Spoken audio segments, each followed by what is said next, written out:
Welcome back to 6 News at 5. Time to take a look at your weather. And we're starting off with our almanac for a couple of reasons. One is, when I say this was a typical winter day for Central Texas, yeah, it's hard to hit it much closer to the marks than that. Started off at 34, ended the day at 59, and our averages are 35 and 58, so very close to the marks. But of course, the story in this early part of the year has been the rain. We've had one day where we just saw a bunch of rain, over an inch of rain on Tuesday, and that has us 2/3 of an inch over average. Well, of course, it's Thursday, and on Thursdays, I always like to talk about our drought monitor. So we're 2/3 of an inch above where we're supposed to be for this time of the year. However, remember, we had the severe drought all through last summer, and with that, of course, we still have some work to do. So we're going to want to get more rain in that bucket for sure, because we still have several areas that need that rain in the ground. So taking a look at what we saw today, didn't see the rain today, saw plenty of sunshine though. What we're seeing now though, cloud cover starting to move in from the west, and we've been waiting for our next weather system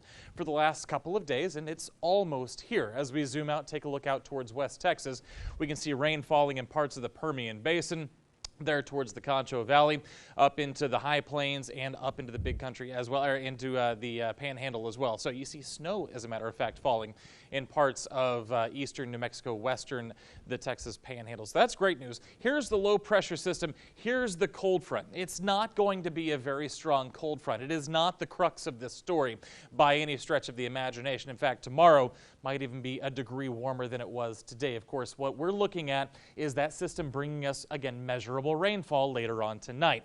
This particular model that I'm using might be a little generous with the amount of rain we're going to see early in the evening, but I like the timing on this model. Sometime between about 8 o'clock and 10 o'clock, that's where we're looking for it to move into our far western counties and even as far as Coryell County as well. Then we put this back in motion. We stop this right around 4 a.m. That's when this model has it crossing the I-35 corridor. So sometime between 2 and 4, that's when a bulk of our viewers are going to get that rain. After that, it moves into the Brazos Valley, and it's gone by about 8:30 or 9 o'clock. And after that, we're left with mostly sunny to sunny skies for the rest of the day.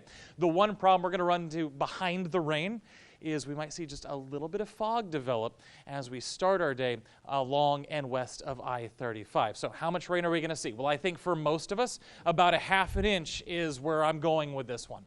For the Brazos Valley and east, possibly up to an inch. So I'm not expecting as much rain as we saw on Tuesday, but again, getting a half an inch to an inch of rain, never a bad thing.